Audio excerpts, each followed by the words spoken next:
It's transfer deadline day. The final hour of the window is open. We have 9 more signings coming in, but none more important than this one. George Eno from Chelsea. And let's just say some people are interested in talking about it. So it's your open mic opportunity to join us on the Gooners Pod. Once upon a time, way back when there were only 9,000 Arsenal podcasts, 6 young men from various backgrounds. A young basketball prodigy with more trophies in the last 20 years than Tottenham Hotspur. An Irish kid with a horrible haircut. A young Jewish nerd who hadn't discovered food yet. A child from Hemel Hempstead who didn't want to be English no more. A handsome young man who learned to play football on the hard streets of Disney World. And a young Mexican AC Milan fan. Hatched a plan to take over the world of Arsenal podcasts. But then these boys became men. Jared. Ewan. Magic. Aston. Andy, and Miguel, and the rest, my friends, is history. And now, all these years later, you tune in every so often to hear their incredible takes, their football knowledge, and their sensual advice. But now, it's gone too far. You, our fans, are at long last witness to season 7. Welcome to the Gooners Pod. Hello and welcome to the Gooners Pod. We have we are the only podcast that has Jorginho with us today. So and we only have him for an hour because there's apparently some stuff he has to do. But this is an open mic show. We have 3 hosts tonight. We've got myself from the freezing cold 30-degree temperatures and 34-degree pool water. It was minus 15 in Denver yesterday. Got my unicorn with me. I just got to blow it up.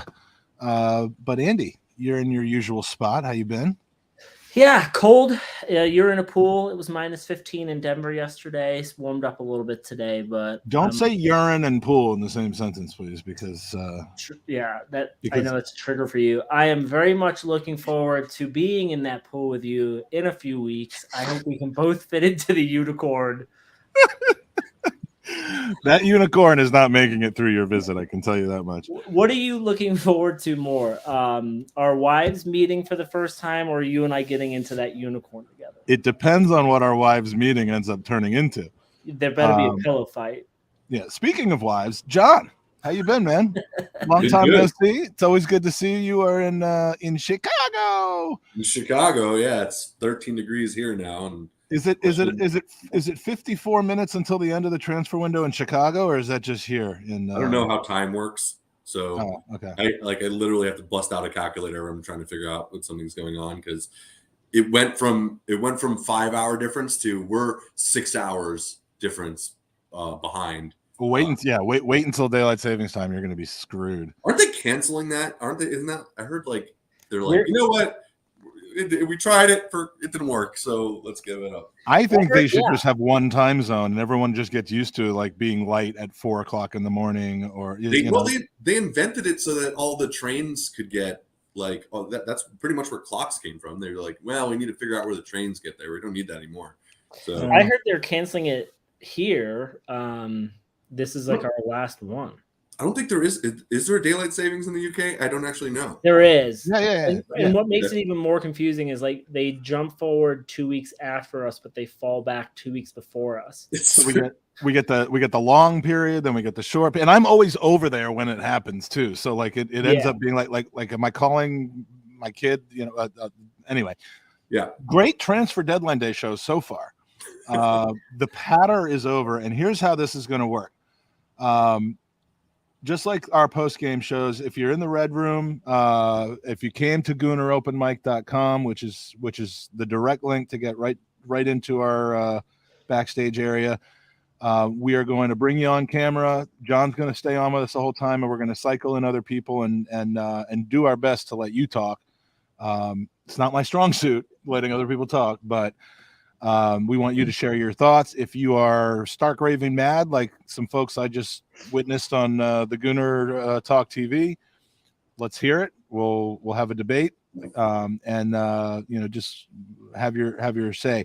If you're in the green room or the red room or whatever we call it, and your camera's not on, I can't bring you on camera. So I've seen a few people come in with their cameras off. So just make sure you turn it on before you want to come on. So joining us first today, we have Stefan, or is it Stefan?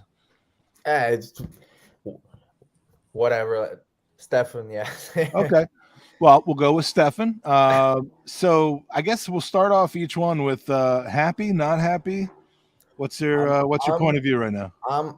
I'm happy, bordering on really happy. So I'm the optimistic, or I don't know what I would call myself, for the positive fan.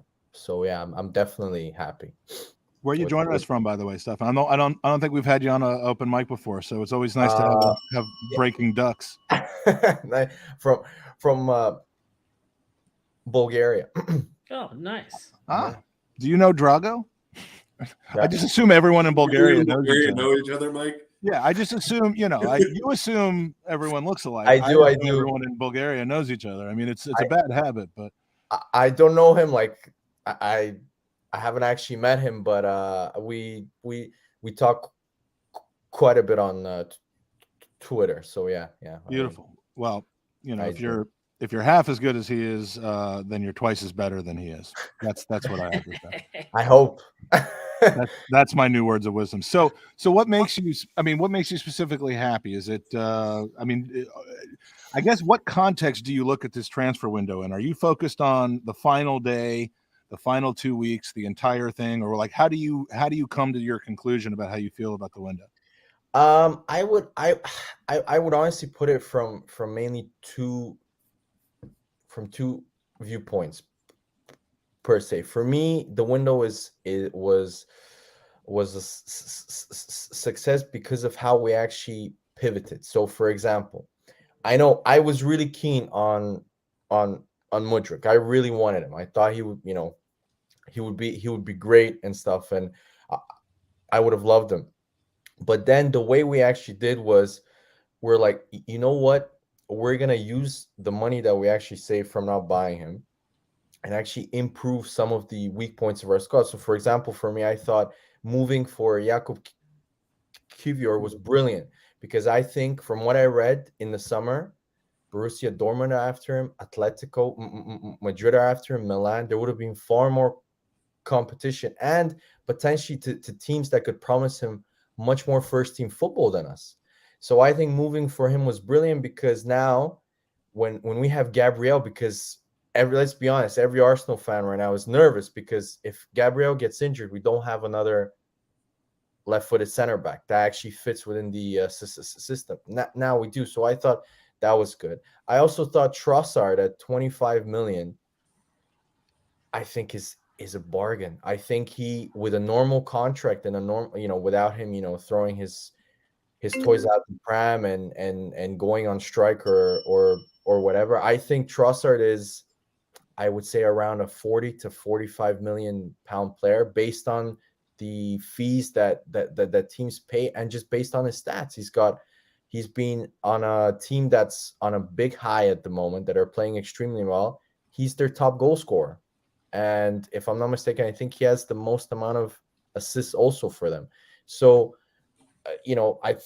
I'm just super happy how we actually, although we had to go to plan B, which from a negative perspective, I'm also not liking, because the trend lately in the last maybe year and a half to 2 years, we haven't signed our number one targets. I know we've done really well with the plan B targets, like Ramsdale, like Ben White, like Zinchenko. But I do believe that's based on the status of the club at the moment. Although we're doing really well, I think we're on the kind of the precipice or the edge of going back into that elite echelon, where when we go for a player, the player is like, okay, I can't say no to Arsenal. And those are the big players. And that's why I believe that us saving money from Jorginho specifically, because I think it's a common sense deal because it's only 10 million. He's on a 1.5 year contract. He's super experienced. Most, the favorite word that American sports shows love, intangibles. He has the right intangibles. If you actually read about him, he has a very kind of rags to riches story. If you read in terms of his Chelsea teammates love him. He's never had a problem with any coach. You've never heard anything bad about his work ethic. He kind of sounds like the Chelsea Granit Xhaka. Yeah, exactly. And from Chelsea fans, the reaction that we gave that I saw on Twitter and from Arsenal fans specifically, that was polarizing. Chelsea fans are, because in Bulgaria there's a lot of Chelsea fans, and I have a few friends, and they're exactly like how one friend loves him, says he's super underrated, super underappreciated, always plays big in big games, is clutch. But the other friend hates him, says he's not mobile, he gets overran in midfield, he's too slow on the ball, stuff. So you get, it's kind of like the same reaction to Arsenal fans. If you ask me personally, to finish off, guys, sorry for the Jorginho signing for me fits perfectly within the Arteta system. Arteta has always wanted him, has always loved him ever since he was a assistant coach at Man City, including Pep too, has always really rated him. I think he suits a system which dominates the ball, so which always usually has more of the ball, because let's be honest, Jorginho rarely loses it, even though it might be safe passes or recycling the ball. He's always he rarely loses the ball. So for me, I think, and he's a backup. Why are people like, he's not coming in to replace Partey or Jacques or to be like an instigator for our title charge? He's a backup. John, do you think like Caicedo would have been like our next 5 or 6 year replacement with these players, but Jorginho is clearly not, which would lead you to thinking, even though he's on an 18-month deal, it's the next 4 months that we signed him for. Anything beyond that is just pure depth and gravy, and then we go to this summer. So I want to try to get kind of everybody involved. John, and you can ask Stefan a question for his opinion on whatever you want. But I mean, this is a short-term deal, and I mean, I think the meltdown seems to imply that it was either Jorginho was a second to Caicedo or a second to Rice or a second to all these guys, and it's a timing issue, is it not? Yeah, and I think that when you contextualize it as a backup signing, who obviously I don't think he sees himself necessarily that way. He wants to try to start ahead of Partey, which is exactly what you want. I think that he's going to have an upward battle, which is fine, because Partey right now is in world-class form, in my opinion. But when you contextualize exactly, and I think Stefan did that really well, when you're trying to contextualize what his purpose is in this team right now, I think that a lot of the criticism probably stems from things that are not related to the actual project that Arteta has going forward. Because when you actually look at it, you can see the what people say, and you can kind of see why people are criticizing it. And I think that Stefan touched on that well, that you may not be the slowest, you might not be the fastest player in the world, but I think the counter is, like you said, it's like Xhaka, right? People said the same thing about him, and you can argue that even Xhaka's time at the 6 wasn't great. He was awful. But even then, even at the time where he didn't have any backup in terms of the center backs or the defense, and we were all over the place switching players around in the defense, which you shouldn't be doing. He was still putting in, and people don't like to hear this, but leading the league ahead of Jorginho at the time as well in passes into the final third, things like that. So he was still creating from that deep lying playmaking role. And you have to think, if the team was as cohesive as it was now, would Xhaka have struggled as much in that 6 role if you put him there? And I think he wouldn't. So I think even the concerns people have over Jorginho as related to how Xhaka played in that role, considering their similar profile, I don't think those exist in this particular setup. No, he never hides. That's the other thing I really like about Jorginho. He never hides from the ball. Just like Granit Xhaka might have been crap at the 6 at some times in the game, but I've always loved him because Granit Xhaka, just like Jorginho, even though maligned, every coach loved him. Every coach played him, no matter how much. Every coach played Xhaka, just like Jorginho played for every coach. He played under Lampard, he played under Sarri, and he was key. He was arguably their most important player in that Champions League run, and he was arguably Italy's most important player at the Euros. He played every game. UEFA Player of the Year. He was Exactly. he was in line for the Ballon d'Or. I mean, look, as far as backups go in the Premier League, I get like why people may be upset that it's a Chelsea player and stuff like that, but I don't get trying to rewrite history with respect to the quality of the player himself. And this is something that Sky has been reporting all day. Now, Sky doesn't get everything right. In fact, there's one very annoying thing that they've gotten wrong today that I will be going into a little later. But they've been reporting that this was never a pivot from Caicedo. In fact, once this deal was put well into motion, they were still going back to Caicedo, and they wouldn't have said, oh, well, we got Caicedo, the Jorginho thing's off. So, this is potentially something that was in the works and going to be done independent of everything else. That might not change people thinking in terms of that it's still a failure that we didn't get the big deal over the line. But Jorginho, aka Andy, do you have any hesitancy? I mean, the only thing that makes me angry or worried or annoyed about this deal is that we've just given Chelsea potentially £12 million towards their future FFP problems. And he would have been free in the summer, but we don't need depth in the summer. We need it now. No, I think, yeah, aside from that little piece, and ultimately 12 million in the ocean that they're throwing money into doesn't really like change or move zeros. But for me, I look at this at Arteta finally got the man he's wanted for quite some time. And even Jorginho said in his interview, like, this has been... Is he still that man, though? Huh? Is he still that man, though? Well, yes, I mean, I could go get Pele at this point, but he's not going to play that well for us. Yeah, listen, we need 3 to 4 months out of this guy, and maybe 10 matches at most. Like, let's hope that. Yeah, I understand. Like, the fans are super upset, but had he come from a different team other than Chelsea, I don't think that would have mattered because we wouldn't be thinking about Czech, Willian, Gallas, like the history of all the players. David Luiz. Exactly. But for me, although David Luiz, it was key. Yeah, this is the other thing, Arsenal. I knew you were about to trick John with that. Yeah, but like I for one, I like the transfer. I think it's a Premier League proven player. We have the youngest squad in the league. He's going to come in and be, as far as everyone's aware, and all Chelsea, like even the Cucurella thing today, it seems like everyone loves him in the dressing room. And so that is huge because you're not going to have further destabilize. They're throwing a bunch of new people in who don't know each other, who are all kind of there wondering who's going to play and when. And then they just took one of the most stable things that they had, right, and gave them to us. That's not a bad thing. Mike, because you guys are from the States. I've read about this guy. Where does this money come from, guys? He's a third. Mike is going to tell you where it comes from. Don't worry. Yeah. He's a third of Kroenke's net worth, and Kroenke's married to a Walton. Yeah, it's not about wealth. It's about, I mean, look, you're talking about hundreds of millions for. I mean, 100 million pounds.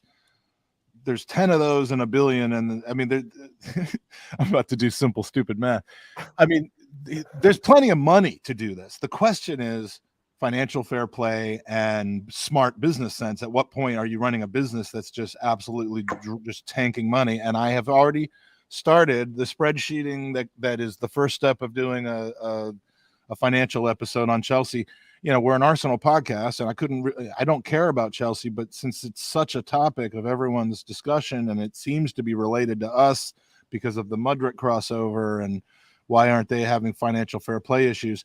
Swiss Ramble did a good piece on it. I'm going to try to take his information and maybe go a step further in the projections and talk about what, what will get them in FFP danger. But they are not in FFP danger at all.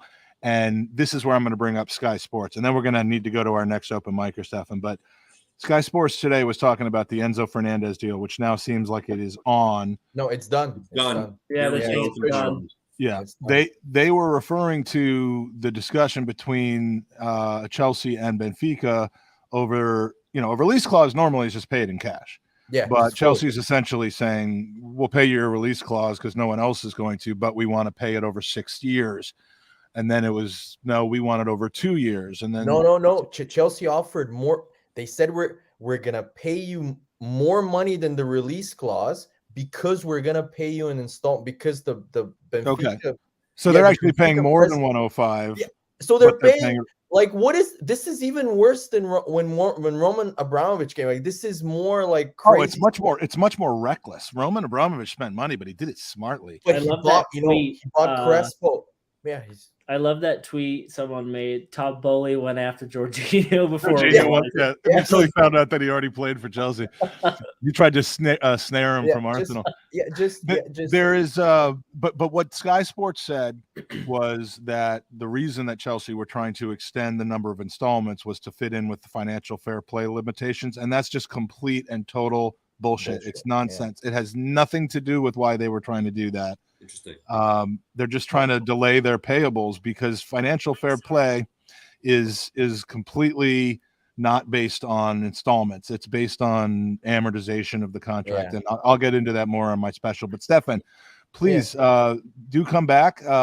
We do these about an hour after the game. It's great to hear from you. And sorry to interrupt. I just wanted to say one final thing. Sure. Thank you guys for giving me the actual time. You gave me so much time to actually talk. But on that final thing, just to leave you guys to actually think. For me, I actually don't think financial fair play will be the end of them. I think politics. This is what Todd Bowley doesn't understand.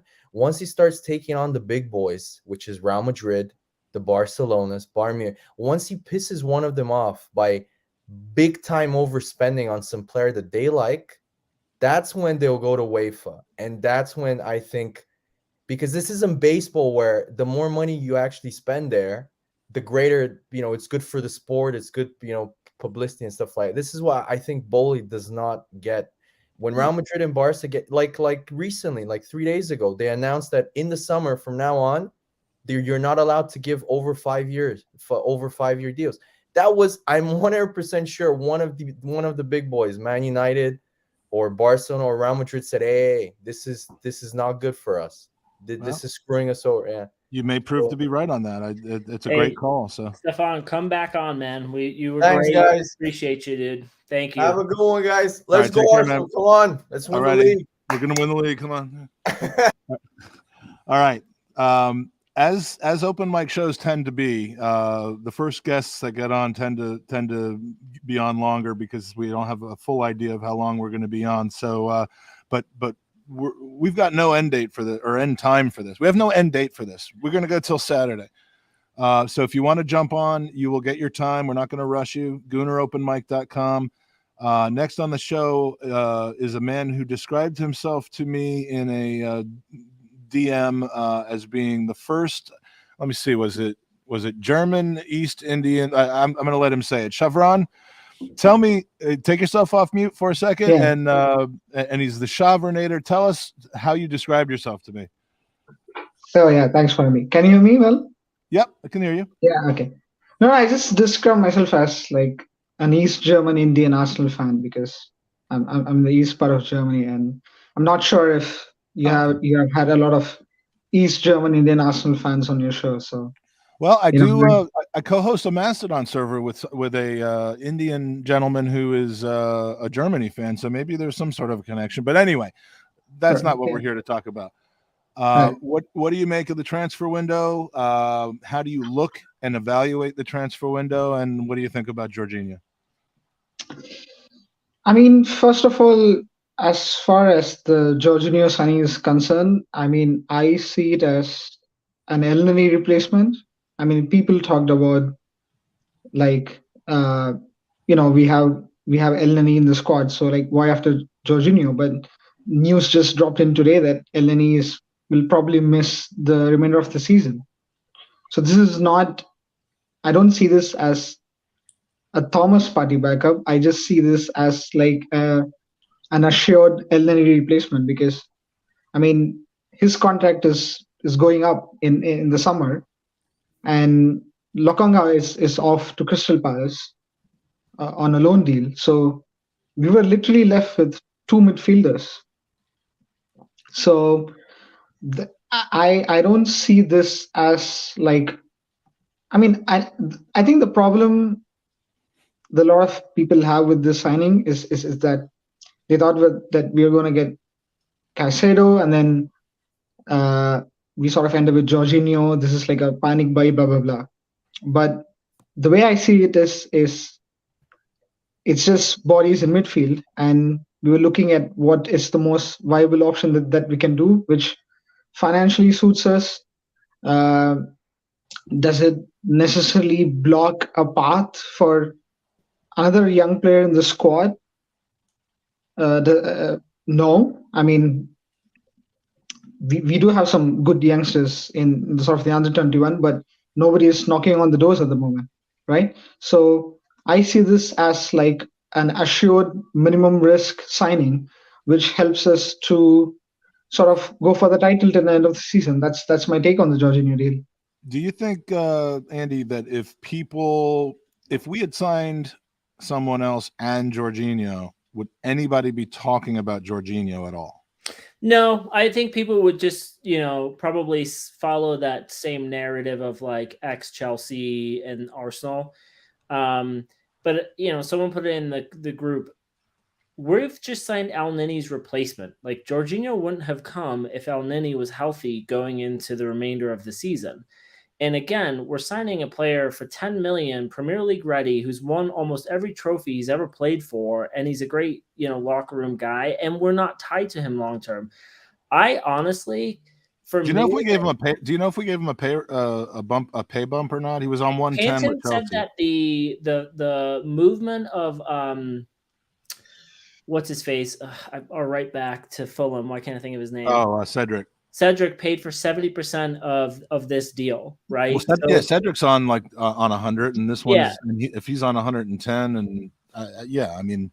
But I think like 70 million or more for Caicedo, in my mind, is absolutely insane, considering a player like Declan Rice will go for roughly the same amount, and we know what the ceiling on Rice is. We don't know what the problem is. If Caicedo did go for 80, then Rice would suddenly be 120. Right. And that's one reason why Arsenal's doing their part in trying to curb this ridiculous Chelsea-driven inflation, I think. Maybe we should sign Declan Rice on a contract till 2045. I mean, he looks like he could go until he's 100. It's so ridiculous. Oh, this is like just. Well, the thing is, we're used to that. You look. How many years did have all the Colorado Avalanche signed? I mean, hockey, it's a common thing. In baseball now, it's a common thing. You're paying people $400 million, but it's over 12 years. But and that's the big difference. But you can cut players and get out of those contracts in the NFL. That's where the Kroenkes failed under the old regime, is they were naive. And they didn't have football-minded people. And someone needs to sit down with Bowley and say, a lot of players fail coming to this league. It is not guaranteed you're going to hit the ground running and just go, That's the big thing for me, right? So when I'm looking at what do you want from a backup player, like you look at Trossard deal, you look at this, you have to look at what we're trying to do here. With Jorginho as a player that's going to be able to just step up and start playing. Like I know that like people were talking about a couple other signings, and they weren't in the Premier League. And I'm going, I think the ceiling on those players are great, but you're risking not having a player that's not coming in and being able to hit the ground running. And I think that when you do that, you run into this problem where the opposing fans and people against the deal are going to say that you're just rationalizing. And you can't really argue with that. But the reality is, like, don't you want a leader who's played in the Premier League? Isn't that exactly what you want in the locker room and being able to call him off the bench, or in certain games where you think it's appropriate tactically. Like, that's what you want in a title race. Yeah. Like So Trossard grabbing the ball in the 89th minute and immediately turning, looking at those center backs and being like, I'm going. I'm going. You may not get that out of Mudryk. That might not be his thought process. It's just there's something about this league, and Chelsea have seen it time and time again where they bought a bunch of players in Roman's beginning eras and they all failed. And it's like money doesn't, and that's what gets me. And Chevron, have you heard the Arsenal and Edu cannot get big deals over the line thing, that narrative? Yeah, I mean, just because we haven't signed someone over 72 million pounds, and when you look at the people who have been signed over 72 million pounds, it's not exactly an all-star list of Premier League greats. It's could have beens and maybe someday will be's, and so I bristle at that, because we've just learned through 2.5 years of a rebuild that carefully, and I love this word, carefully curating a squad of players to fit the image that the manager wants to have, and who buy into it and who are flexible and play multiple positions, is so much more important than just spending 90 million pounds 11 times. Would you agree? Yeah, absolutely. I mean, you just read my mind, because I just have in front of me, courtesy of Transfer Market, the record arrivals in the Premier League, if I may, just very quickly. Jack Grealish, Lukaku, Pogba, Anthony, Harry Maguire, Jadon Sancho, Van Dijk, Wesley Fofana, Darwin Núñez. I don't want to get big deals over the line if those are the kinds of deals that we're trying to get over the line. Kai Havertz, Nicola Pepe, Kepa Arrizabalaga, KDB, and then Angel Di Maria. That's the top 50. How many of those, Chevron, has Manchester City signed? 2.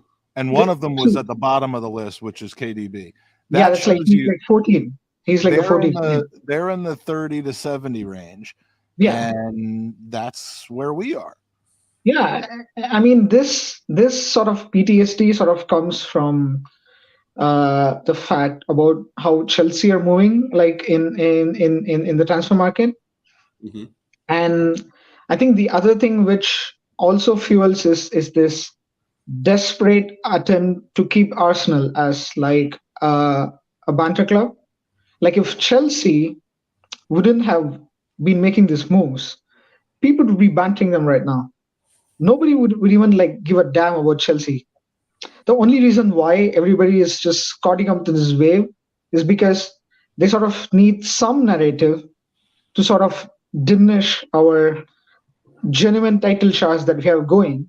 And then Chelsea have boom come in, sort of, whether they want it or not, have done that. And then pretty much everyone, all the Premier League fans, have just caught onto the wave as a desperate attempt to sort of latch onto it, to basically say, look at it, they may be 10, blah, blah, blah, but they can sort of still roll you over in the transfer market.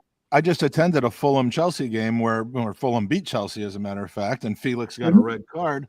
But the Chelsea supporters to my right were singing, Felix songs that included "He hates the Arsenal." He came from Portugal. He hates the Arsenal. I mean, us not getting Felix had nothing to do with Felix hating the Arsenal, but they've got to make it about that. And, and I expect other people to banter us. The problem is I'm seeing 40 to 50% of Arsenal supporters bantering us over this stuff, and I just don't get it. I mean, how many times do we have to learn the same lesson about team building? And, who are the top 2 teams right now? Arsenal and Manchester City. Who are not the top 2 teams right now? Chelsea and Manchester United. There is a reason for that. Yeah, but at the end of the day, it's the cards are going to fall where they fall, right? So, it's one thing to say, we really should focus on what this one group of fans are saying, and I think we should to an extent, because they have a right to their own opinions. But at the same time, I'm pretty confident that this is going to work, in a way that the people who are opposed to this are not thinking it's going to work. Let me and put it in a better way. I think it's going to work out better than people think it is, and I think that the proof is going to be in the pudding. Thank you. And it's going to be how he slots in, and I think they're going to start to realize quick, like they did with Trossard. It was very fast. The 180 that people did on Trossard, as like, oh, what are we doing here? We didn't get Modric. We're so sad. And all of a sudden, he came on the pitch, and it was like, yeah, man. All right, cool. I get it. Quite honestly, I was dealing with people on the night that Modric signed for Chelsea, which was, I think, a Friday night, who were just assuming that we weren't going to make any moves now because we missed out on Chelsea. I mean, they were literally mourning a transfer window that had gone the exact same way as last January did, and it was January 15th or 14th, which I mean, it was just insane. Now we've signed 3 players. Are they for the first team? No, but they certainly make us better. What I don't understand with our fan base is, why does every signing have to be attached to like a massive transfer fee? Like when Tomiyasu was signed, everyone was like, who the hell is this guy? And no one now relates that to I know Ben White's kind of removed him from like a starting 11 position, but clearly we saw how important he was against our last couple of opponents, of like, hey, there's a reason why that we have this fluid squad. And, as John said before, we're looking for players who can walk into the team, who don't need to be embedded into the league. Like, that's why you buy players in the summer and you allow them to we are literally going into our most important stretch of football for the last 20 years. Mm-hmm. And we have added players to this squad to do that. And I don't care if they come from Chelsea, United, wherever. They're coming in to make a difference. And if you look at our team today versus last week, we are a stronger team. We have, obviously the depth. It would be nice if El Nini wasn't hurt, but we are now looking at our bench going, oh, that's a good substitution, right? Like, I get excited when I see Trossard coming on for Martinelli, because hey, Martinelli has just made their lives a living hell. Now we have a fresh set of legs to do the same thing. Before it was Nelson, and we were all kind of like, oh, maybe something good could happen, but I don't know. I'm excited. Yeah, it's like Wenger. It's the Wenger thing. I'm sorry it didn't cost $55 million. But yeah. So Chevron, last word for you. Anything else you want to mention about our other transfers and I'll just make some. Oh, sorry. Just some closing comments on the other 2 transfers. Yeah. If you want to tell John his beard is nice, that's always good. Yeah, thanks. Yeah, John, your beard is really good. Yeah. Yours is nice too. Yeah, make sure you're going there as well. So I think Trossard. I just made a grown man compliment another grown man's beard. You know what? I'll tell you right now, most of the compliments I get are from grown men. So hey, you know what? This is the kind of shit that you're not going to get on the Gooner Talk. Okay, men complimenting other men. We are all about that. We're all about making sure we all feel in a comfortable space. Yeah, I feel real comfortable right now, so thank you. Good. Chevron, do you feel comfortable right now, or do you feel like we just keep talking over you?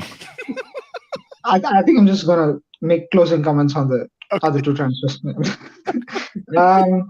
Trossard, I see it as like a front 3 signing, because I always found that we have Martinelli and Saka as our 2 main wingers, and I always felt that like our backup wingers will be a very, very sort of Pep, not to mention here, but the sort of always having like technical sort of 10s on the wing, like how we used to have like 4 and on the wide positions. So I still genuinely think that Smith Rowe and Vieira will be the backups in the wide positions, like to have like technical 10s in the wide areas. And then you have Trossard as someone who can sort of play in the sort of the front positions. Not to say that Trossard is not a technical player, but he's not a number 10 who's on the wings, right? But Smith Rowe and Vieira are technically, basically. And the other Jakub Kiwior signing, I think that was like a follow-up from the summer. Like, if you remember, before we went for Zinchenko, we were actually in for Lisandro Martinez. And one of the reasons why we were in for Lisandro Martinez is because he's a left back who could play center back and DM. So, and I think Jakub Kiwior, with whatever little research that we have done so far, is someone who can do that. So I just see that as a position which we were sort of looking to fill in the summer, and then I think we just followed it up this winter. I'm really So, yeah. excited to see him. He's probably my favorite transfer, but I think there might be a different reason why I like that transfer so much. It's not necessarily for footballing reasons, but we're going to move on. Shavron, thank you so much for joining us again. You're welcome back. We're breaking all kinds of ducks tonight. We have another broken duck coming up soon. But appreciate you joining us, and we'll talk to you soon. Sir, really appreciate it. Thanks for having me. All right, we are just these guests so far have been money. Yeah, no, fantastic, and you know, and because they're the first time on the pod, they're doing this, and we love when people do that. Next, we have a man who I have met in person, yet he has never been on the podcast before. I have lifted a drink with him within the past 2 weeks. He has wonderful opinions. He is regularly seen in and around the Gooner Talk TV, but he left their ass to come onto our show. It's Pablo. How you been, my friend? Hey, how's it going, guys? You all right? Yeah, doing well. How you been? You chilly since I last saw you? I don't love not being in London anymore, but I can tell you this is not so bad. Yeah, well, it's not too bad over here. It's about 6 degrees at the moment, raining as usual. So, yeah, cool, typical English weather. So, 15 minutes left in the transfer window. We're going to sign a few more people, right? If we don't sell Mbappe or sign Mbappe, this whole fucking window's out the god. This is bullshit. I was led to believe that we were signing Rufus Mbappe, and that hasn't even happened yet. So I'll ask you the same questions, Pablo. You've been watching from backstage. We're talking about the news of the day, which is Jorginho. We're talking about the news of the month, which is the entirety of the transfer window, and kind of how January of this year is different from January of last year. What's your preferred viewpoint and narrowness of how you analyze things? Well, I'm a bit of a roller coaster of emotions, to be honest with you. I've gone through angry, sad, like happy, then angry again, like I was on a TGT. Yeah, look, there you go. And then now I'm a little bit more mellow again. So, I mean, to be honest with you, did Tom's almost condescending way of managing with people that didn't agree with him, and I say that in the most loving of ways, did it calm you down a little bit, or did it trigger you? Winding me up. I wanted him to get angry with me. To be fair, he done a great job, because I think I was one of the few lesser angry people on that show. It was a phenomenal show. If you missed it, go back and watch on replay, because there were some great callers, and Tom was on point the whole time. Yeah, he was. He held it together quite well. To be honest with you, I mean, the whole Jorginho thing, like I said, is underwhelming to me. Yeah. I know probably a lot of people disagree and stuff like that, but it's mainly because of the fact that of the players we were kind of going for and where we thought we was going to end up, and then all of a sudden last day, I think I used the words panic buy. Yeah, and the reason why I use a panic buy for is because at the beginning of the transfer window, I can guarantee you, between all of us here and most of the people listening, no one would have had Jorginho in their list of the players to sign. Yeah. Most of the people that have, I'm trying to do my best time now. Was Vieira a panic buy? Was Tomiyasu a panic buy? But Pablo, just out of curiosity, no, neither of them are panic buys. Would you say he was a panic buy because it was the last day of the window? Because it sounds like Arteta tried to sign him in the summer last season. And then even today, he had mentioned Jorginho saying, hey, this has been kind of in the works for a while, not to my not wanting, but because of other stuff. So I know what you're saying, but would you say, like, hearing that and kind of then hearing Arteta say, we finally got him, is that still in your mind a panic buy? Or No, well, the thing is, it's like you use some examples there. Yes, I see some people in the chat as well, Ray, saying about Partey and all these other players. These guys have been linked with us they've been linked with us for a while. Yeah. Okay, Vieira came out of the blue. Yeah, but it was very early on in the if I remember right, it was very on in the transfer window that we got him. It wasn't like a last minute thing. So Andy, you're probably right. It's the fact that there's two things that just doesn't sit right with me. One of them is the fact, like I said, we were going for so many other options, and it seemed like when all of our options have sort of pretty much ended, it was like, oh, okay, let's bring Jorginho, who we always wanted. Yeah. Another thing as well. Again, this seems like a Chelsea retirement home, like a Chelsea retirement home player. I'd probably be really negative, and I get it. Why people probably get upset with it, but like I said, I trust Arteta. I trust Edu. I know that he ain't coming in to be a first choice player. That's for sure. Yeah. So for what he is actually not a bad buy. Yeah. But I don't know. I suppose I've built my hopes up a bit too much, expecting more. Pablo, question. Assuming, let's just like flip it a little bit. Let's say he was a plan B, so he wasn't our first choice, but he was a plan. So assuming what was said earlier about always being on the cards, let's assume that's not true for the sake of the conversation. Is a plan B a panic buy? So if he would, you know what I'm saying? So if you don't get your first choice, but you still get the person that you're saying, okay, well, we didn't get that first choice, but here's another viable option, because you need those. And remember, one of the big criticisms that people have had over Arsenal recently, especially in the transfer market, is that we don't really have an exit strategy if we don't get the initial player we want, right? So in this case, assuming that is a plan B, is that a panic? Or is it just is it the calculated decision you make after your first choice doesn't falls through? And let me just add to that. Last January, I think the complaint was, and my frustration was, we did not seem to have a plan B. Exactly. And if you and sorry to compound it, but if you look at what we would consider plan Bs, they've worked out pretty damn well. And I know it's been mentioned before, but you look at like Zinchenko, you look at Gabriel Jesus technically was a plan B. If we looked at Vlahovic as who they wanted initially, we couldn't Tomiyasu arguably. So as far as plan Bs go, we seem to have a good track record. So would a plan B be considered a panic buy? And are you still concerned over that if that were the case, given our track record with those kind of Can I players? also add something quick? I was going to ask you to add something because we've each added 4 different things. Paulo, do you know what the full question is? I'm going to have to take notes here to try and answer everyone back. We'll rewind the tape 15 minutes from when the question started.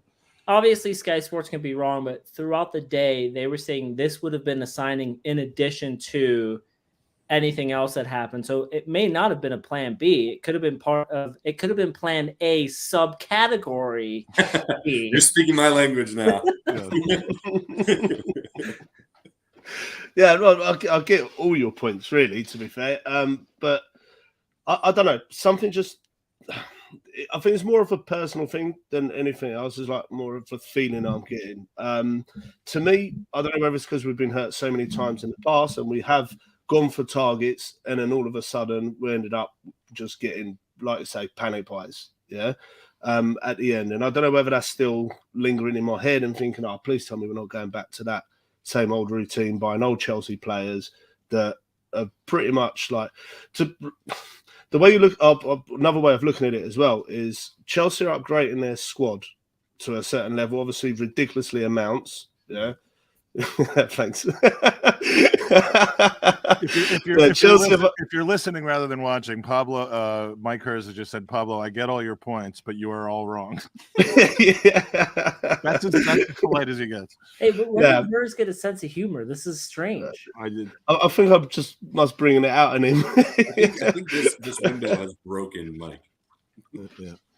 Yeah, well, and this is the thing. Like, I suppose it's very difficult to sort of justify a plan B option as such, because I know people will say like Jesus, Shevchenko, all these players that we had other people we went for and ended up getting someone in replace. But all of these are a caliber of players. In my personal opinion, I think Jorginho is going for a downhill sort of spiral in his career at the moment. Yeah.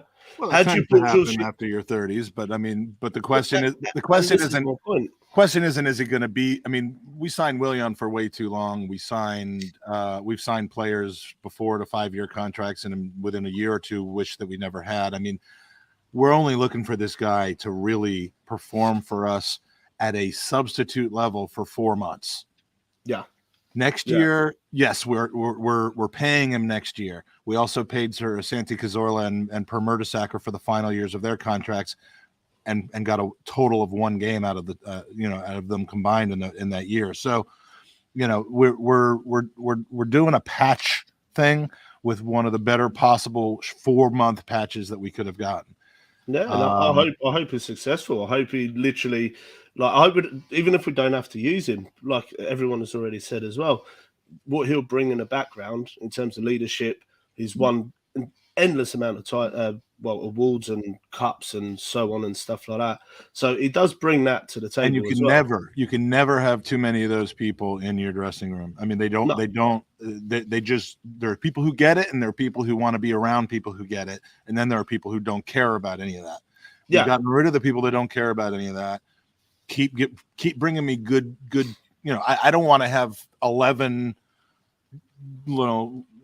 dressing room guys who aren't good enough players to ever step on the pitch for us, but Jorginho, I think, is reasonable in that regard. A couple of comments from the chat before we move on. We did have a question, by the way, about I think Ben Jacobs was saying that Chelsea were doing these long contracts to spread out the impact of financial fair play over multiple FFP cycles, and basically the distinction that I want to make is that how the one club pays another, whether it's all up front over 3 years, over 5 years, over 10 years, is irrelevant to FFP. How long the contract is relevant, because whatever the total price is, if it's £100 million, a 4-year contract will result in 25 million a year, counting on that year's profit and loss statement. Whereas if that same contract is signed over 10 years, it's 10 million a year. And then it depends on when and for what you sell the player, whether you take a loss or a gain. So, but an FFP cycle is normally 3 years. It's a rolling 3 years of when they look at your losses and your gains. And if you've lost too much money over that 3-year plan because you spent way more than you've earned, that's where you can be sanctioned. We're currently at the end of a 4-year cycle because of COVID, but then it's 3-year cycles. So yeah, there's an advantage to Chelsea, signing a player to a 4-year contract rather than a 3, or a 7-year contract rather than a 6, and so on and so forth. But how they pay the fee, which was apparently the sticking point with Benfica on Enzo, was irrelevant, and I don't know why they kept bringing that in. So, Pablo, any other comments with regards to the rest of the transfer window, and have you burned any Arsenal shirts today? No, I haven't. Nah, not at all. To be honest with you, I'm happy. I'm happy with Trossard. I think he's absolutely brilliant. And in terms of short-term successor, I mean, he's going to be better than Bayern Mudryk, I think, personally, because he's already Prem-proven. And you can see just from his little cameos that he's had, well, the game against City and obviously his first game against United, you can see that he's going to be a talent. I don't know much about the Polish lad, but from what I heard, he's going to be really good. So I'm excited to see him as well, see what he's got to bring. But in the overall transfer window, I'm actually happy. I'm not unhappy with Jorginho. Just questions how we've done it, and like the Caicedo thing, I think that we should have pulled out of that ages ago because we could tell we wasn't going to sign him, and maybe looked for a better option. That is what basically my point and I would say that we don't know. I mean, the fact that we're still trying to get him doesn't mean that it was the only thing we were trying to do. I mean, like the concept out there is like, because we're putting in a third bid for him, we haven't even begun to scout who we would look into next. There's only one scout, and he can only make one. He can't multitask, and it's just like in a line with plan B, plan C, plan D. You don't know what these people are doing. Can I make one comment before Pablo leaves about panic signings? Yeah, Isn't the man leading us on this magnificent journey the most significant panic buy in Arsenal history. In Who gave you that idea? You didn't come up with that yourself. I said Mertesacker as well. Yeah. Leading our youth and Arteta. Andre Santos. Yeah. I mean, I just Yeah. looked it up. Like, we lost that game on the 28th, and we signed him on the 31st of August. And I'm like, so it happens, but every team has it. And at the end of the day, we're adding depth. And because they're like, if this came from any other team, I think we would all be chill with it. But because it's Chelsea, we're just, Yeah, I think. Yeah, do you know what? That's probably the literally on point there. It's probably because it's Chelsea. It's another. If we bought Jordan Henderson, would you be upset? Probably not as much. Is that an accurate comparison? No, or am I it's not. completely out of left? No. I get what you're saying. Is like, had it been an older player coming from a different team. Jordan Henderson's he's a leader. He's a captain. He's past his prime. A few years older, but yeah, I would say that's probably fair enough. Yeah, it's a fair comparison, and that's what I mean. I think it's more down to history repeating itself. That's what I'm worried about. I'm happy with Jorginho. I think he's better than El Neni, better than the Conga. As a financial specialist, I can tell you that past performance does not predict future results. So every transaction is unique from the others. It just we've had pretty bad luck with Chelsea ex-players, but I'll tell you right now, that wouldn't have stopped me from signing Tammy Abraham. I think, this is no slight to Pablo, but I think it's just to the general Arsenal universe. We've not been unhappy now for a couple months, and there's no world that we live in where we can't have every Arsenal fan being happy about the same thing all the time. Yeah. So, the only thing that I hope is that Jorginho didn't take to like social media and see all of like the negativity, because you don't want that, right? You want, hey, he's our player now, we're going to support him. Imagine in the first game he gets fouled. Saka's not in at that point, and he takes a penalty. And he does that little thing, and then he misses. Like, you might as well just sell him back to Chelsea for nothing. Hey, you know what though? Our level. Why would you put that into the universe, Mike? Yeah. I put a lot of things in the universe. I probably gone shouldn't. up an extra step now that we have him, and we need that in this squad. So, and the final word is from Double Gooner. No, I was going to say on that point there, you're absolutely like what you're saying about the social media side of it. Can I just quickly just say this, is that it's actually embarrassing to see how some of the Arsenal fans tweet stuff and tweet players and everything else. Yes. Like, I have an internal opinion. Yeah. Don't get me wrong. I'm going to be at the Emirates as I am every single time we play against Brentford, cheering. If he starts, I'll be behind him 100%. Yeah.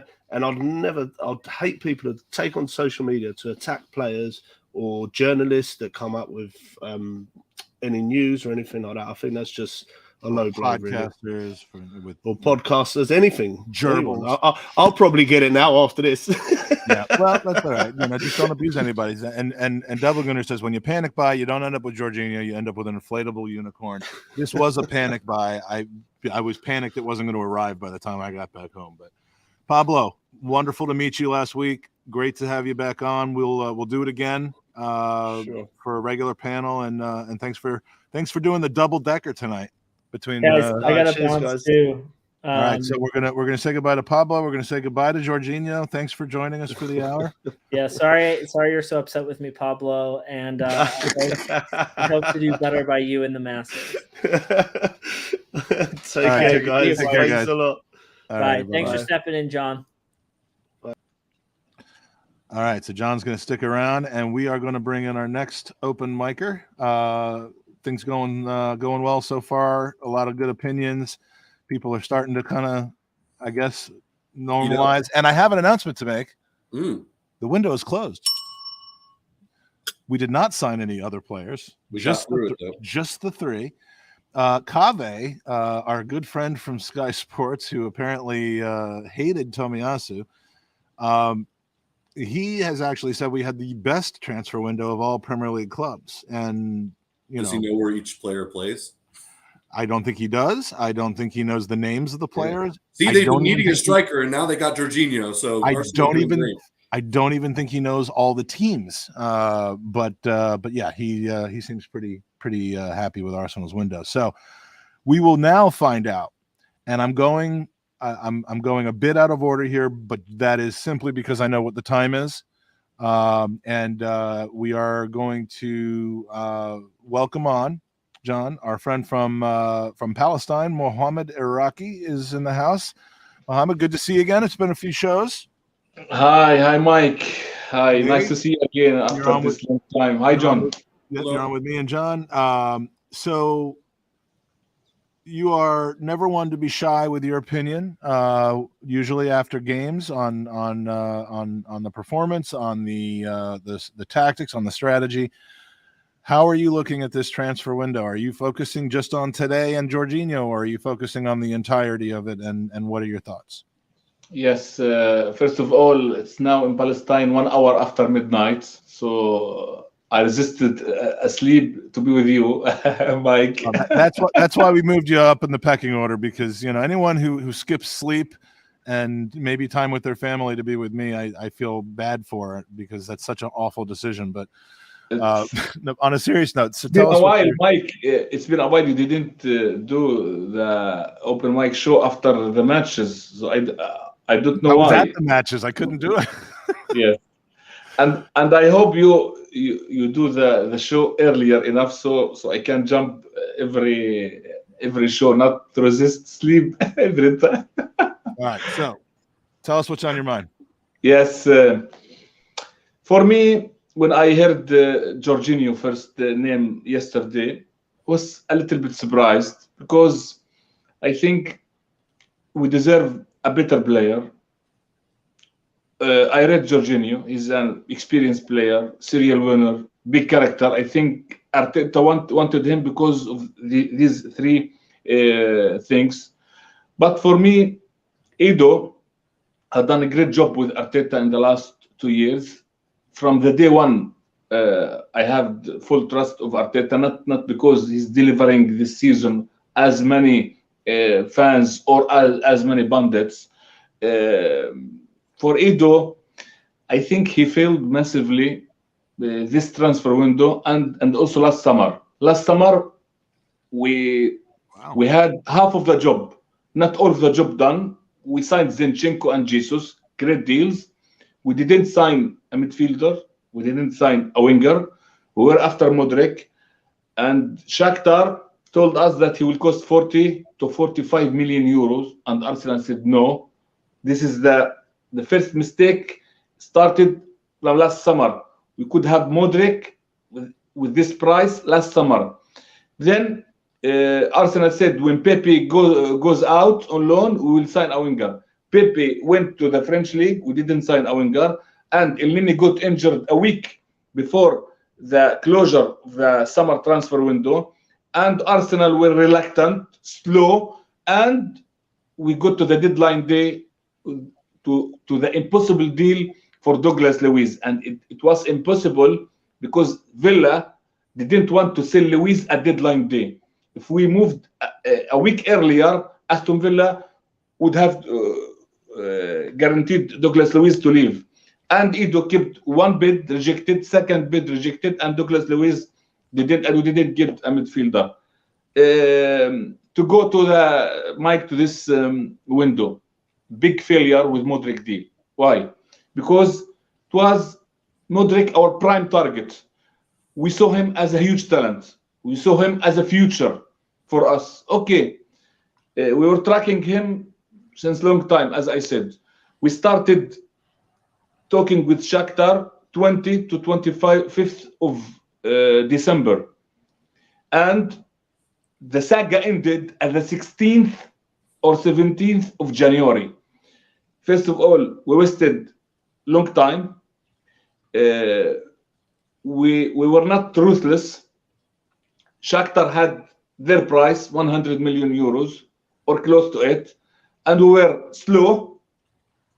Edo, 40 plus 20 first bid rejected. Then after a week, we'll think the second bid is rejected. Chelsea was more monitoring the situation in case Arsenal failed and to jump on. And it appeared at the final bid, Mike, and I heard the president of Shakhtar talking to many English outlets that Arsenal and Chelsea had the same offer, 70 guaranteed million euros plus 30 add-ons.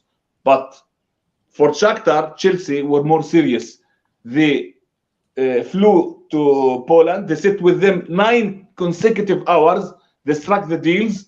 The payments and the structure of the 70 were more convincing than us. Then the add-ons were more realistic than us. So it's a big failure. Big failure. We must analyze this window as this. And Mudrik was our prime target. Then why? No, can we hold on for just a second there, because I want to let John give his thoughts on on what you've said with regards to Mudrik. And many people would say, I mean, I asked you the question. It is what, and that is part of what you make of the entire transfer window. I would want to have heard more about the positives about Trossard in the context, but John, your thoughts on whether the Mudrik I will talk later about that. I will talk later about Trossard. John.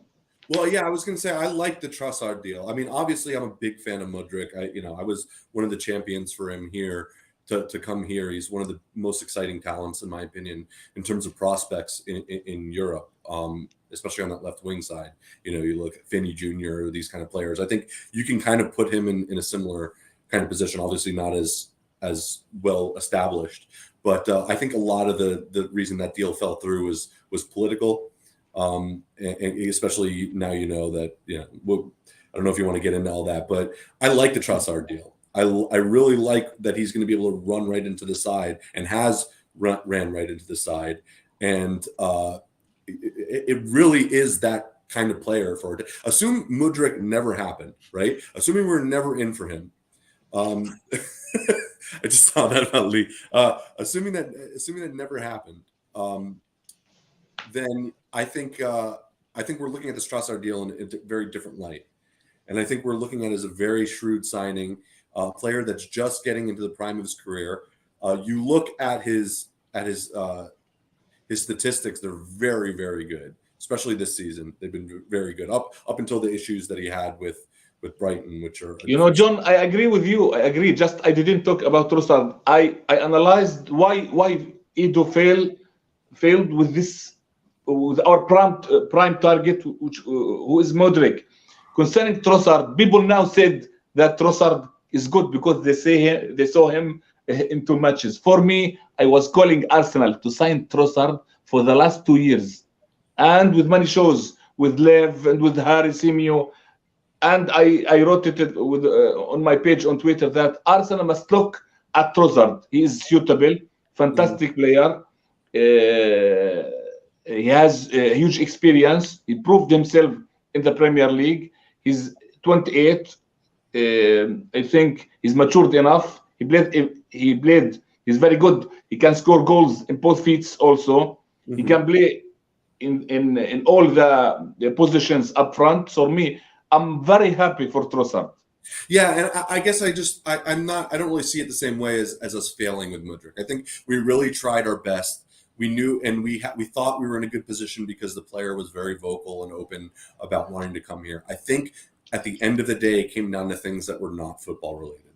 And I agree with you, and I know what you're referring to, and I think it did have a lot to do with that. And here's the thing for me, Mohammed, which is that Arsenal are trying to, both because of their own desire to be self-sustainable once we are back on the track that we were, previously on, and the desire to, there is a stubborn desire to try to make this sport not careen completely out of control with, the spending that Chelsea and United and Barca and Real Madrid are doing, because it's not good for the game. And I honestly think, and many people don't care about this because all they want to do is see us win. They don't care about the long term, the short term. I think Arsenal have a principled approach I don't mean morally principled, I just mean a principled approach to how they're going to spend, because we have extracted ourselves out of such a poor financial position where we've made bad contract decisions, we've made bad personality decisions, we've gone through years and years with Champions League wages and Europa or not even Europa League outcomes. There's a I don't even want to call it austerity at all, because that was more about when we were paying the stadium off. There is a desire to be principled in our approach. And Arsenal are willing to an extent now to get pulled into some of these ridiculous transfers. And I look at the Mudryk one as being a ridiculous transfer. We're willing to get pulled into it to a degree, but there is a limit to that degree. Had we, and people seem to talk about the Mudryk deal like as if we, if we had just offered 100 like Chelsea did, we would have gotten them. Well, no, because Shakhtar then would have said, Chelsea, all you got to do is go to 110 and you've got him. And if we then went to 120, I have no question that they would have gone to 130. That because we're not dealing with normal situations here. This is not a silent auction with normal people with budgets. So I just feel like, and the Caicedo thing as well. You haven't said this, but many people have said, we can't get big deals over the line. If we were, we would have just offered the 100 million for Caicedo. It's not our money. Why do we care that they're spending that much? And you set a dangerous precedent when you do that. You ruin things for later. You throw everything off balance. And I happen to think that Chelsea and United, United can afford to do that. Chelsea won't be able to if they don't get in the Champions League over the next few years. And I don't see that as a failure. And we want to give you one last word, and then I'm going to bring Daniel on because it's late for him as well. But we can have a difference of opinion about failures or not failures. But do you feel that? I'm hoping that we can end on this topic. Do you feel that we as a club are in a better position squad-wise now than we were December 31st and January 31st of last year? Yes, I agree. We are in better shape, and I agree with most of what you said. But on the other hand, we have money. Okay, not like Chelsea. Ball is spending mad. Okay, but we have to rectify our errors, which I said some of them, i.e., identifying our targets better, when to start negotiating, and how to be ruthless enough and shrewd to get our prime targets. We are now in a healthy situation. We are top of the league. This position we were not in for many years. We are going forward process-wise, team-wise, on and off the pitch. We are now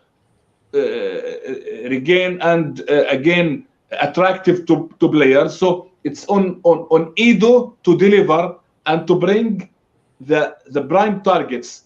For me, as an Arsenal fan and a journalist and an all Arsenal fan, Mike, my feeling, Chelsea, okay, I know they have money, but they brought Modric and now Enzo Fernandez, two of the best young talents in the world, not only in Europe.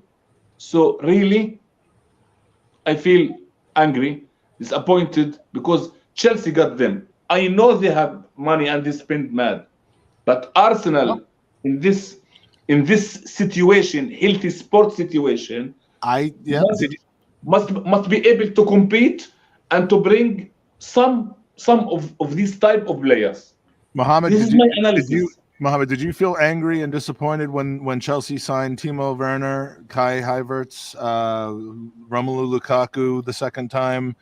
I mean, they are in. I agree with you that these are exciting young prospects and talents, but what they're taking on from a fee standpoint, a wage standpoint, and a contract length standpoint, just to make it all fit under FFP, they're taking on a massive risk that if Mudryk just decides that he's no longer interested in football, or he's not as good as he's supposed to be, or they're going to be on the hook for these players for way longer than we were on the hook to Mesut Ozil and Mustafi and all those guys. So they're taking on a huge amount of risk. So again, it's one of those situations, and we're going to move on to Daniel now that I say, let's see how it pans out. They may have made some very good investments that will be frustrating that we didn't make, but I think that we've made a lot of them that other teams are wishing that they would have made. Our 70, 80, 90, 100 million pound signings are being made for 30, 40, 50 million pounds or being grown at Hale End. So, Mohammed, thanks for joining us. Thanks for staying up late and it's my pleasure always to be with you. It's my pleasure always to be with you, Mike, and hope to be with you soon. Absolutely. All right. Well, take care and enjoy top of the league, mate.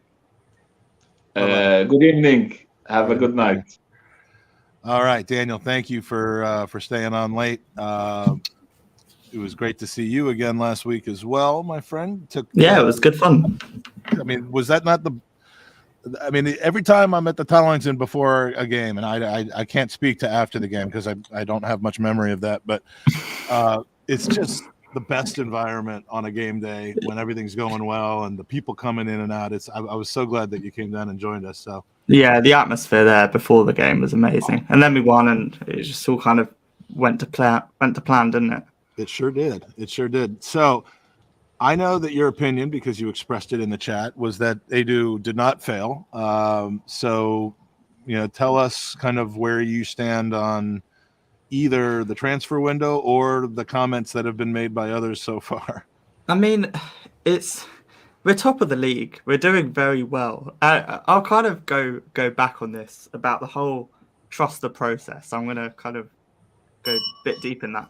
What is the process? What actually is it? And in my opinion, I think we're going to look back in 10 years' time. Over the last 10 years, what have we done? And I'm hoping that we're building a team because we've Odegaard's 23, 24, Saka's 21, 20. They're all young team and they're going to be with each other for a while, hopefully. And for 5-6 years, the fact we're top of the league now, we could be winning the league four times out of 5. We could be winning the Champions League. In my opinion, That's process so exciting. I'm going to take a dip in the pool. Oh, I'm so jealous. You can't do that here in London. Sorry, you just excited me so much I had to cool off. Oh, I'm very jealous. Yeah, no, I've lost my train of thought now. I'm sorry, I didn't mean to throw you off. No, but we've got a good team and we're building a team for the next 5-6 years. And so if we brought in Caicedo now, it'd be a great long-term signing. But right now, we want to win the league this season. And I think Jorginho has come in, Trossard's come in to actually make us win the league this season. Whilst I don't think Jorginho is a long-term signing, I think the long-term signings we can do in the summer. I don't think that's kind of the essential part of it. And I just think trust the process. Like I'm quite content with whatever Arteta and Edu do. I trust them, and if Jorginho's the right guy, if Trossard's the right guy, then I trust that. And I hope. I mean, we even signed a guy with the word "trust" in his name, so we yeah. I mean, I know that you feel that way, and I know a lot of other people do feel that way. That and what I said about Mudryk was, I think 70, 80, 90 is too much for him. But if Arteta and Edu think that 70, 80, or 90 is either doable, appropriate, or a fine, we'll kind of go over our valuation, then I'm fine with it. Because at this point, I mean, Willian, not the greatest decision. But other than that, there are, I mean, the players that we've gotten, not the players we missed out on. I'm not worried about that. Vlahovic got nothing to do with Mikel Arteta or Edu. So, but I wonder, do we need an 80 million, 90 million winger, 21-year-old? We've already got that in Martinelli. Who it is. But we've got that in Martinelli. Then, yeah. True. But we have that in Martinelli, who might be better than Mudryk. But I guess time will tell with that. We've got similar on the other side of Saka. So, and bringing in someone for 90, 80 million, they're not going to see full potential. And if they are, then Martinelli won't. And that's something that I guess Arteta knows in the background. Yeah, I'm not. When you play 50, 55 games a year, which is our hope, I'm not about like, oh, he's going to stunt this guy's progress because we're buying another. I mean, Trossard will get tons of opportunities. Well, exactly. I say this all the time. Riyad Mahrez gets plenty of time and goals and opportunities and titles with Manchester City, and he was never. He's competing against Foden and I mean, I don't know why I can't think of anyone else, but like he's got he's not the first choice winger. So yeah, I mean, I do think though that when you're spending absurd amounts of money on your second team or your 1As, they've got to be guaranteed successes, not prospects. Yeah. So also we're doing brilliantly. We're 5 points clear with the squad that we've had. And we've only improved this January. We're in a better position than we were on New Year's Eve. Would you agree? I know we've let Lokonga go and Cedric, but none of them are actually playing. We've had Lokonga, we've had El Neni, and none of them have really made an impact in the Premier League this season. None of them have come on for that much. I mean, do you think that any of the players that we're sending out are going to be people that we're missing? John? Is John sleeping? He's muted. No. And are we going to be missing them? I think you have to look at what the benefit that they're going to have in terms of their development versus what we're going to get for missing them. I think if everything goes to shit with Jorginho and he forgets how to play football or we need a backup and he's not there, I don't think then I guess maybe that's an issue. But I think given the amount of games we have left, it should be, touch wood, should be good enough that it's not going to be an issue. And when you balance that out with the experience that Lokonga is going to get playing for Vieira and playing, regular Premier League football, I think it's going to be invaluable. And, I guess what was the other one that you mentioned? I know we talked about Lokonga. Cedric going out. Cedric, all that is saved wages. Exactly. Yeah. And it doesn't make or break anything, but it. I mean, he wasn't going to play, and if Cedric was getting into games in the latter stages of the Europa League or the Premier League, which are the only two competitions that we've got left, then we got a problem. But that's the thing. He was a non-entity really for us. And it's not saying that he's not a good player. I think especially last season he was extremely important for us for that push for top four, and I think that he was great when he slotted in. Is he one that I think that we're going to stick around with? I don't necessarily think so. So at the very least, he's going to be able to increase his profile by playing regular football, and which is only going to help us if we need to sell him or whatever. So I think I would answer that it would help us. All of the loans help us.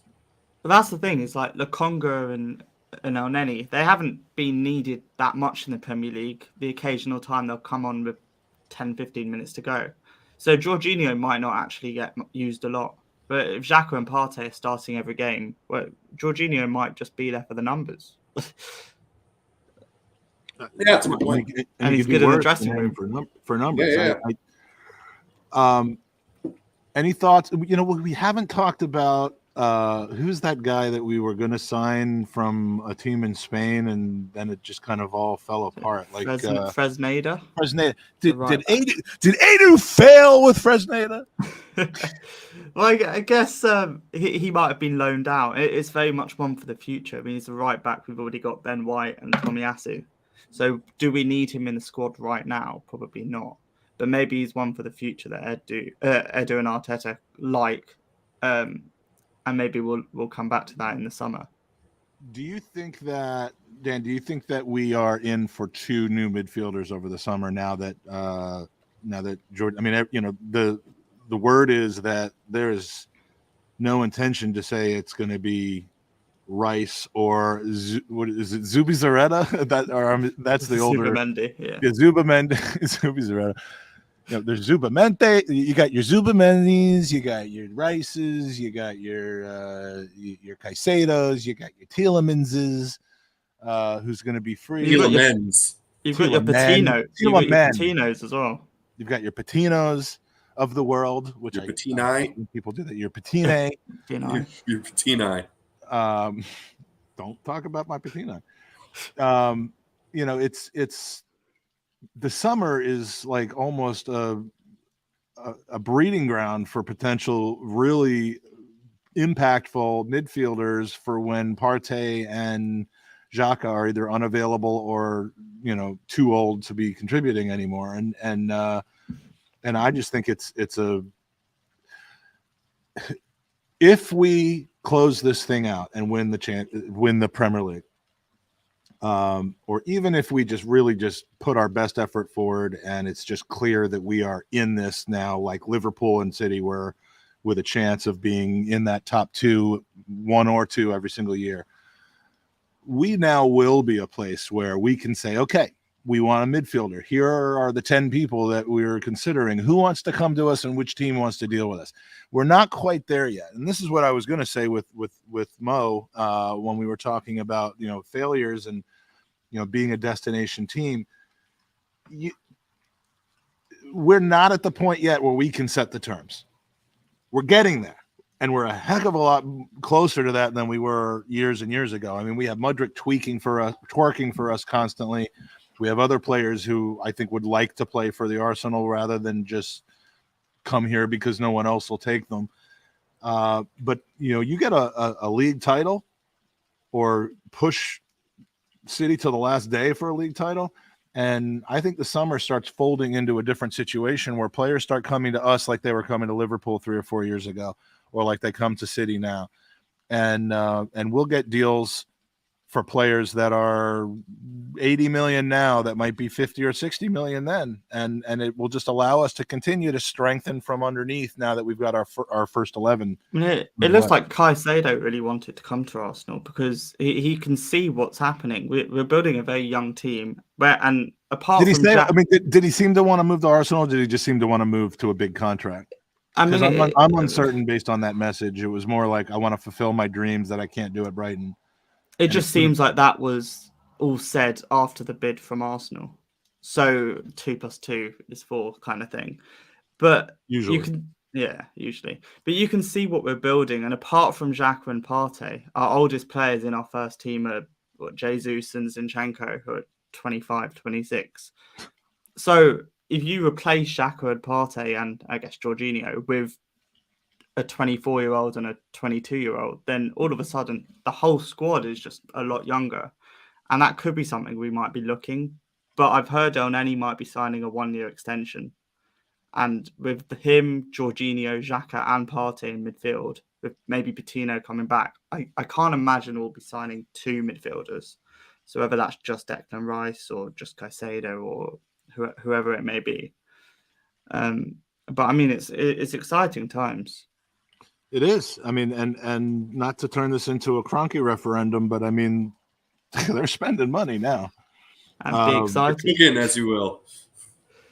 Yeah, I mean, it's just kind of crazy that in the last couple of seasons, what we've seen, it's like almost since they took full ownership, they've dedicated their efforts and money to the team. I've always liked Kroenkes. I've always backed them. Well, and I have on. I know you're not kidding when you say that. You're like the opposite. You're like the anti-Hagi type of situation. How great was meeting Hagi? Or I mean, you probably met Hagi before, but how old is he? No, all right. Now I'm starting to wonder. This is how there's no one else in the green room. We unfortunately lost Dean. I think we had him holding on too long. I did want to go back and read Bill from at Goonerworks was in, but unfortunately he had to go spend some time with his family. He just wanted to kind of put out there, I'm happy with this signing, meaning Jorginho, and the window as a whole. Can't understand why people are losing their minds, but it's not unexpected. We're the Arsenal. Have a great day. Sorry we didn't get things to Bill or get to Bill, but do we know who the 6 and the 8 are between Rice and Caicedo? Are they both kind of 6s? And again, we're used to such a flexible kind of fluid formation that I don't know that it has to be defined specifically in these ways. I'm not a tactical genius, but 6s and 8s imply a level of inflexibility of position, and I think we're doing the opposite of that, right? But the thing is, what happens to Partey then next season if we sign both of them? And Xhaka, where do they go? Where do they fit in? I think that the club is really looking at Partey, and I'm thinking they know that there's an injury issue. I'm thinking they know that there's not someone that necessarily they can count on for another full season, and they're really trying to build for the future there. And obviously, that's my guess. I mean, you look at the player who before he came to us, and you look at his injury record, and obviously this is the Premier League. It's a lot more high end, not high end, but a lot more intense, physical. And you start seeing he's getting injured more. And you look at his age, and you're starting to wonder, maybe this is just something that they're planning for. It would be good to be able to use Partey still, but still have the ability to bring in these new players who are definitely more so the future of that midfield than I would imagine Partey would be. And along with that, we're also going to have Champions League football next year. So this is a big stage where that kind of competition in a key area is really vital for success in the competition. So even though that they might not see him as a future, like a long-term player out of the next couple of years or whatever, hopefully that's not the case and Partey sticks around forever. But assuming that's not the case, it's good to have that kind of competition in that area. Yeah, and we'll be able to compete in all fronts in terms of the League Cup, the FA Cup, and win the deck treble or something. Yeah. It's weird. When was the last time we were like, oh, what DM do we play? Like, it's like, it's usually like, oh man, we don't have a DM. What center back do we play in the middle? And now, it'd be good to kind of be on the other end of that. Yeah, I think Sophie makes it very clear there. Was very light when I started this show. Yes, it was light. It's what 6:30 here, and this tends to be when the sun sets. But and I didn't turn the outside light on. But Daniel, we actually do have one more person. He is joining us to finish off the show. Daniel, you're welcome to stay on actually if you want to, or we can swap you out. It's up to you. We're gonna stay on, have a listen. All right, because we're gonna bring in Drew, who is in the house.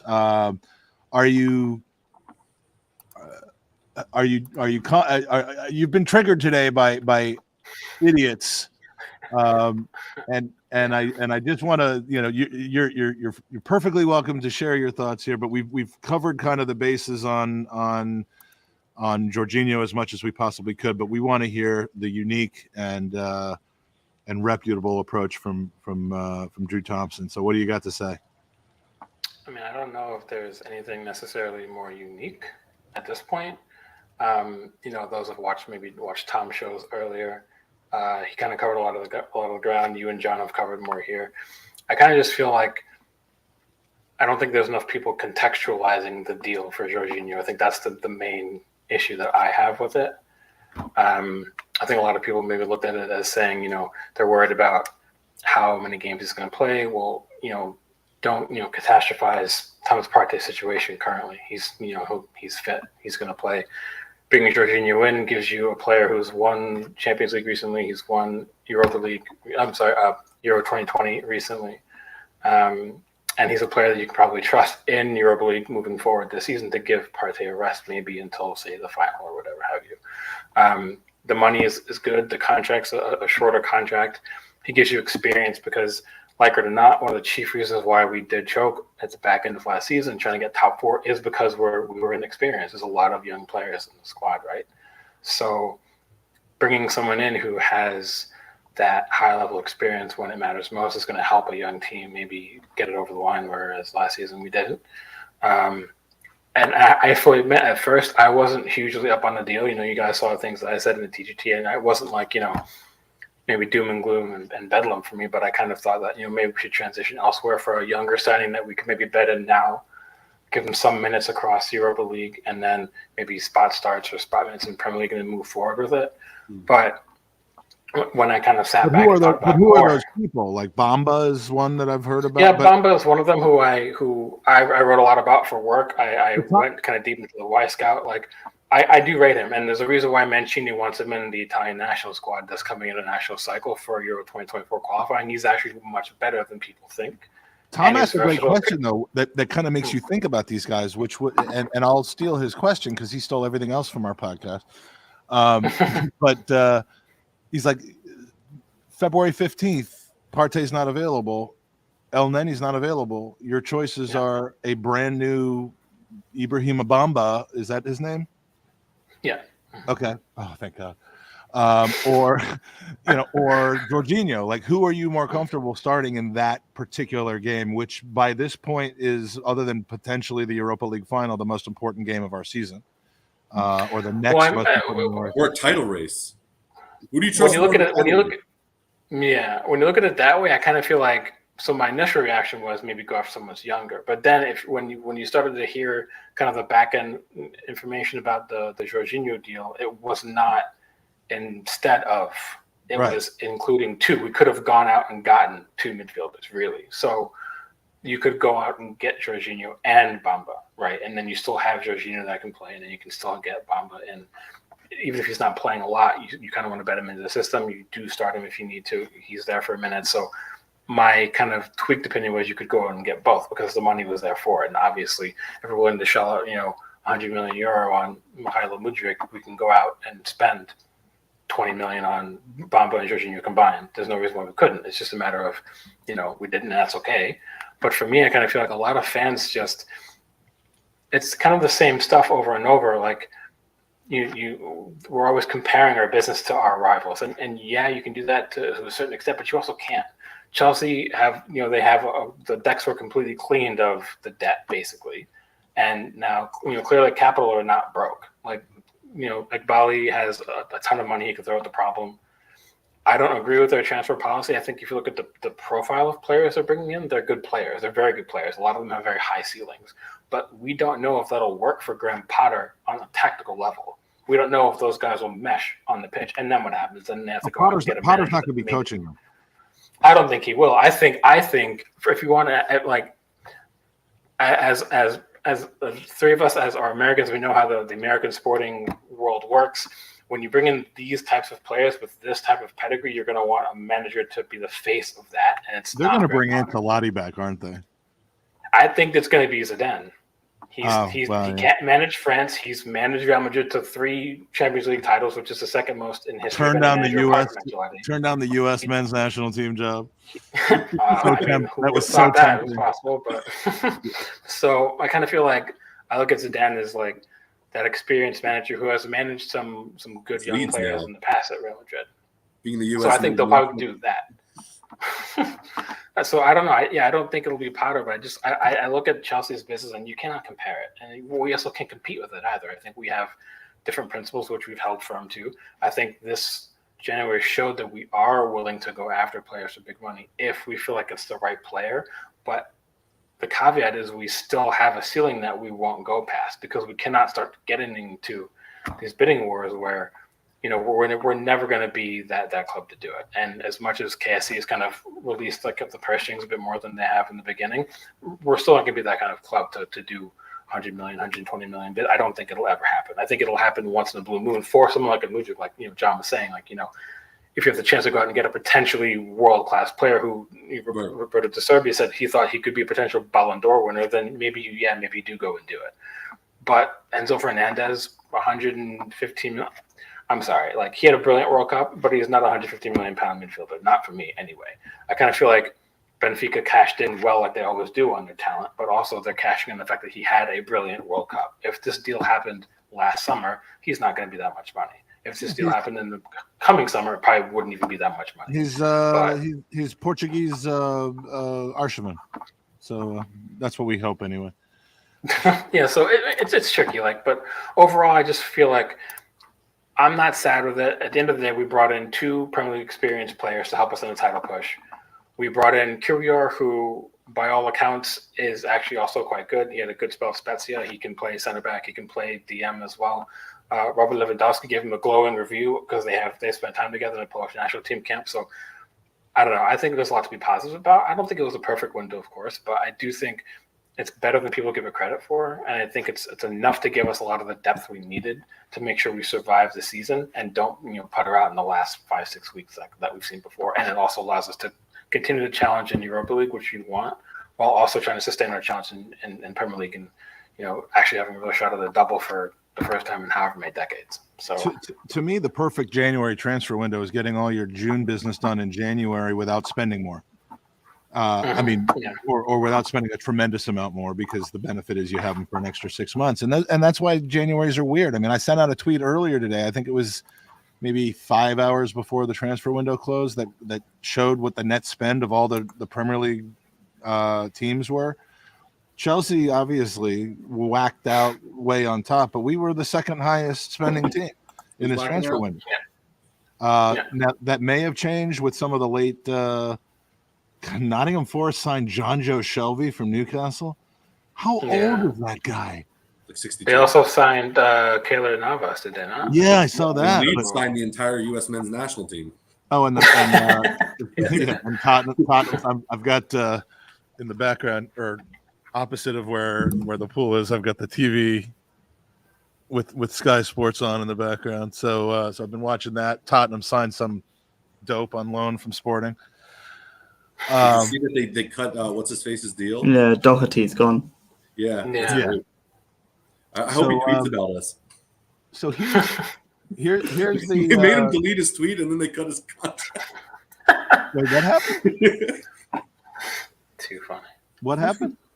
Yeah, so remember when he tweeted about, a while back about, because he's an Arsenal fan. Who? Doherty. Oh, yeah, okay, yeah. And then they made him delete it, and now they cut his contract. I thought they just sent him on loan to Madrid. No, they terminated. No, free transfer. They cut his contract. They let him go on a free so he could go to Atletico Madrid. Well, the little boy in him always wanted to play for Atletico Madrid. So. All right, we're gonna and whenever we talk about little boys, that's when the pod ends. So we are gonna end it there. I was happy to be joined by Andy once again, and then my co-host from a borrowed. We had you guys as loan deals for 2 hours. John and Drew at the very end. Yeah, man. We had a great cast of characters in here today. Some people breaking their ducks, some people coming back, some positivity, some negativity, some anger, some chill. And that was a good couple hours. So if you like this kind of a show and this is your first time watching an open mic, join us. We're usually an hour after the final whistle of Arsenal games when we can. And follow us at the Gooners Pod. Throw us a like, a thumbs up, whatever it's called, whatever the kids are calling it these days.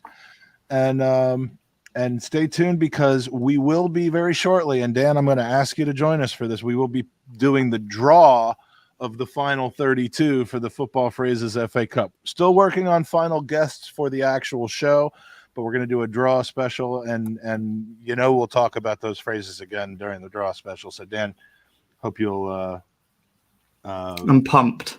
Hope you'll eliminate some of your sleep to join us for that special occasion. Of course.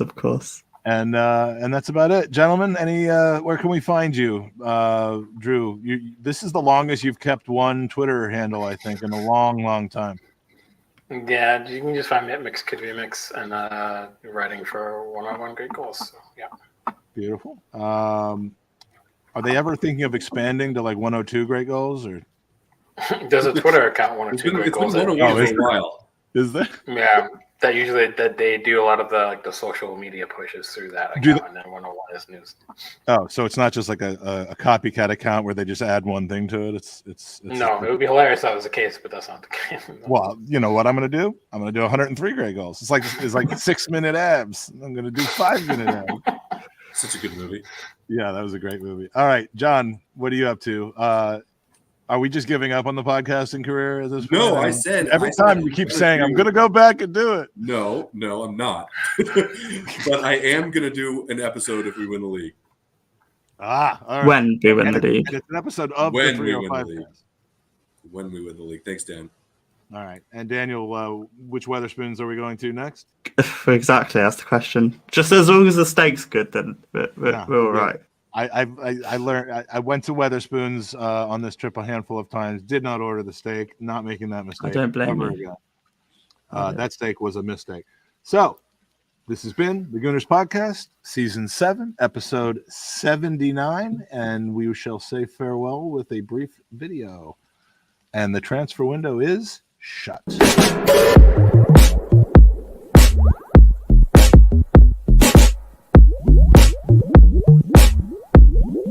Watching the Gooners Podcast, a production of TGP Media, a wholly owned subsidiary of Wanker Broadcasting Company Limited PLC. All rights and likenesses, except for Owens, are available for purchase and distribution according to the historical tenets of bird law. Make sure to check out the Gooners Podcast Patreon at patreon.com/TGP. Find Gooners v Cancer at goonersvcancer.com. And don't forget, get them credit cards out. The Gooners Podcast has been brought to you thanks to a generous investment from Elon Musk, as well as the letter G and the number 69. Remember, Gooner family, that Tottenham get better everywhere they